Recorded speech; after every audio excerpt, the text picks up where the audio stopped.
Hi everyone, it's TheMelHurry from TheMelHurry Films. I hope you're having a great day no matter what you're doing.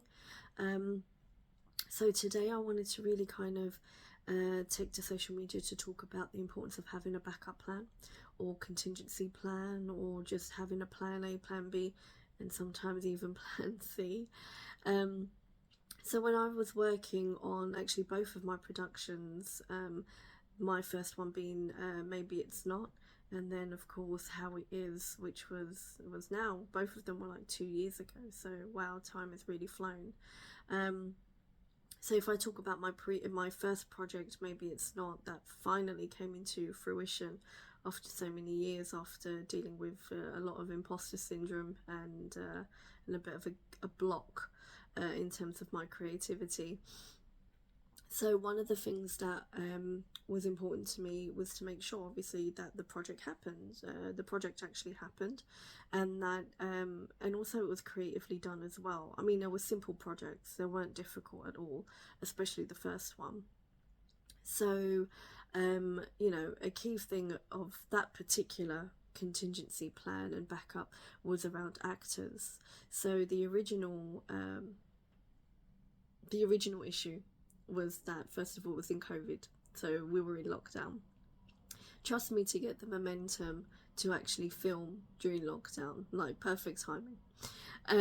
So anyway, but for some reason I thought, well, actually this is going to be a really cool challenge, so let's just see if I can do it. I managed to do it, so that's great.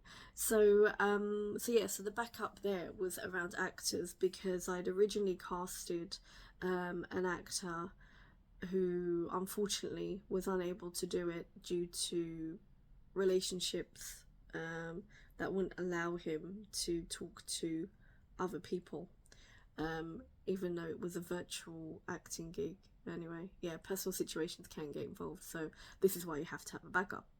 The second person that I had as a backup was quite overwhelmed with the amount of creativity involved, and yeah, they were quite overwhelmed with the fact that they had to set up their own technology to film them. So I needed another person that was up for the challenge. And thankfully, the third person that put themselves forward, well, actually, I just selected them because I knew they could do it. She was just amazing. So the backup can also change the course of the story as well, in terms of the original being around, like a boy meets girl kind of thing, but then it changed it to an LGBTQ plus short, which is great, because at the end of the day, it was for myself, being the third backup, I decided to throw myself into it and say, okay, well, actually, I'm going to be that third person. I've still got the female co-star, so let's change it up a bit. So we created the film, and I was lucky to, I was really thankful the fact that I won the best first time filmmaker award at the Hong Kong film festival. I believe it was a Hong Kong indie film festival.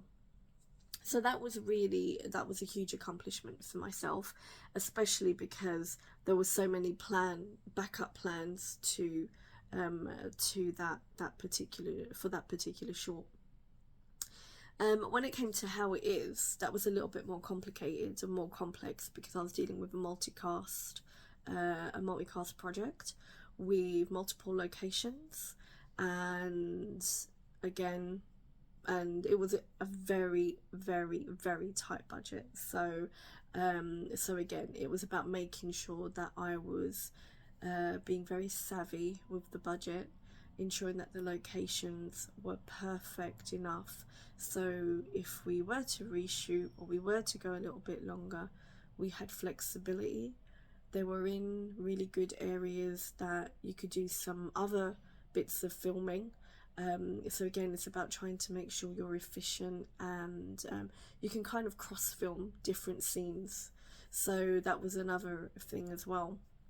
So yeah, a lot more complex, It was a larger scale project in that sense, because it weren't just two people on a Zoom call. This involved a lot more to it, and actually being on set, which was quite daunting for myself because that was the first time being on set. But we all threw ourselves into it. So in terms of the backup for that particular project, there was a backup of an actor. So one of them dropped out because they had this amazing opportunity, and luckily, you see, this is why it's important to network. There is always a role for someone, and it actually worked out perfectly because the person who played one of the roles was absolutely phenomenal in that. Very method in terms of their approach, but particularly they just threw themselves into it and gave it 100%. So yes, there was a contingency around the actors. There was also contingency around timings as well.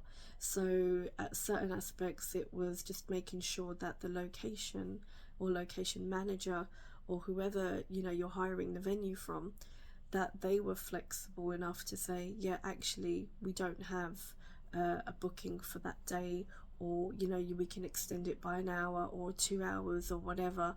And the idea is as well, if you're trying to make things a bit cost effective, just make sure if there's anyone that can help you out as part of the casting crew, it's about kind of sharing those ideas. Do favors for each other, like, and I mean like platonic favors. I don't mean anything seedy or unprofessional, but it's the fact that you're all in it together, you're all very passionate about the project, you're all making sure that you can give 100% into it.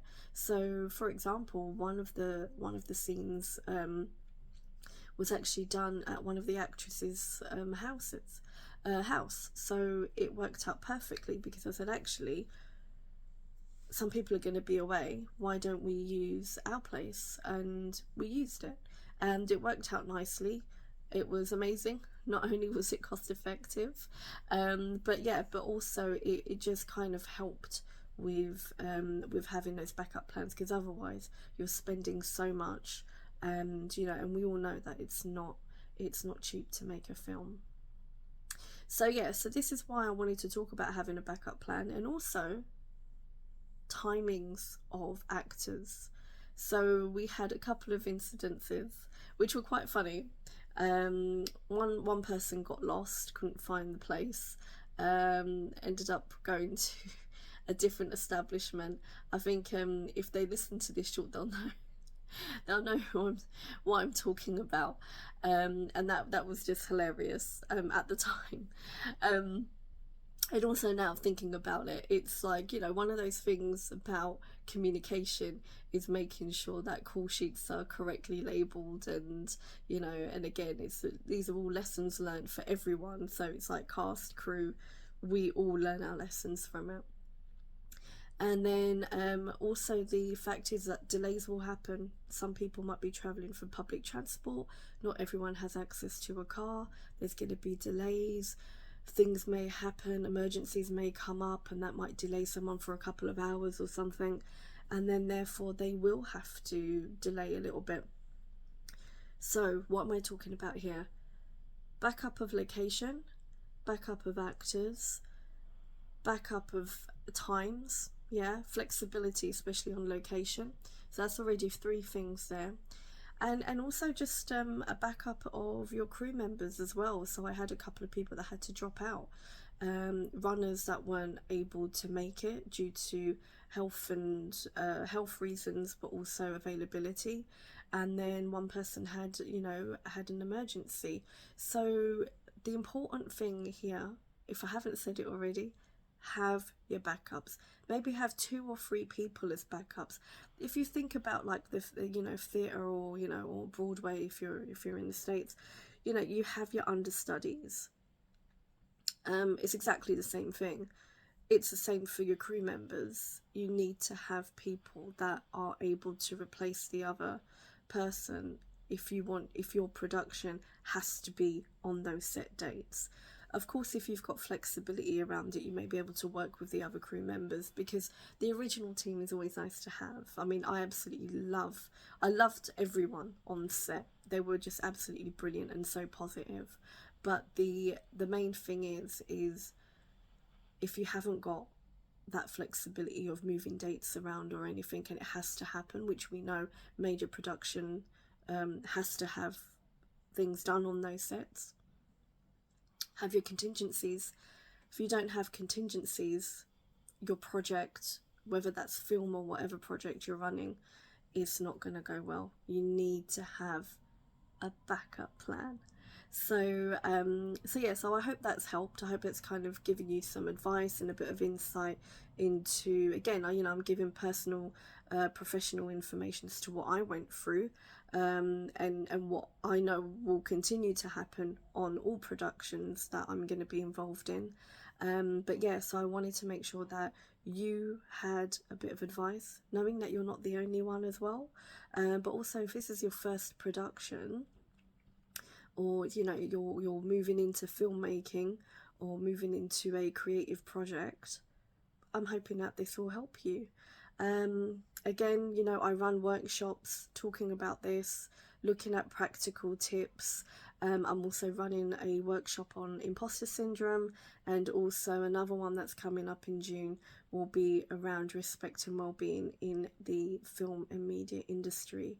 So contact me. You can catch me on Instagram at TheMelHurry Films, or you can email me directly on TheMelHurry@gmail.com, and I'll be happy to kind of answer some of your questions. I also provide coaching services as well. So if you are looking to advance your career or start off your career in the filmmaking industry and you need a bit of guidance, I'm your girl. Okay, so yeah, so take what you want from this short video. I really do hope that you've gained a bit of insight, and comment below, tell me what you thought about this video, whether it was helpful, and yeah, I look forward to seeing you on the next one. Okay everyone, take care, bye.